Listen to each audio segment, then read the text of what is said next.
اعوذ باللہ من الشیطان اللعین الرجیم بسم اللہ الرحمن الرحیم۔ میرے واجب الاحترام مومنین و مومنات، السلام علیکم ورحمۃ اللہ وبرکاتہ۔ مومنین کرام، راوی کہتا ہے کہ میں نے امام رضا علیہ السلام سے فرماتے ہوئے سنا کہ نماز صبح اور مغرب کے بعد کسی سے بات کرنے اور مصلی سے اٹھنے سے پہلے جو یہ پڑھے گا، بسم اللہ الرحمن الرحیم، ان اللہ وملائکتہ یصلون علی النبی یا ایہا الذین آمنوا صلوا علیہ وسلموا تسلیما اللہم صل علی محمد النبی وذریتہ، تو پروردگار عالم اس کی 100 حاجتیں پوری کرے گا، جس میں سے 70 دنیا میں اور 30 آخرت میں پوری ہوں گی۔ اسی حدیث کے یہ جملے ہیں جس میں مذکور ہے کہ جو شخص ہر روز صبح و شام 3 مرتبہ درود بھیجے گا، اس کے گناہ ختم اور خطائیں معاف ہو جائیں گی، ہمیشہ خوشحال رہے گا، دعائیں مستجاب ہوگی،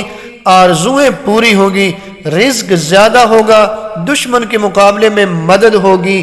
خیر کے اسباب مہیا ہوں گے اور اعلیٰ بہشتوں میں انبیاء کی رفاقت نصیب ہوگی۔ بڑا آسان وظیفہ ہے، صبح و شام اگر 3 مرتبہ آپ درود پڑھیں گے تو پروردگار آپ کی دعاؤں کو قبول فرماتا ہے، رزق زیادہ ہوتا ہے، دشمن کے مقابلے میں آپ کی مدد ہوگی، خیر کے اسباب مہیا ہوں گے اور اعلیٰ بہشتوں میں انبیاء کی رفاقت نصیب ہوگی۔ ایک اور وظیفہ سن لیں، روایت میں کہ جو شخص روز جمعہ یا غیر جمعہ بعد نماز فجر و ظہر یہ صلوات پڑھے تو وہ مرنے سے پہلے حضرت قائم علیہ السلام کا دیدار کرے گا۔ جو یہ صلوات 100 مرتبہ پڑھے تو پروردگار اس کی 60 حاجات پوری کرے گا، 30 حاجات دنیا کی اور 30 حاجات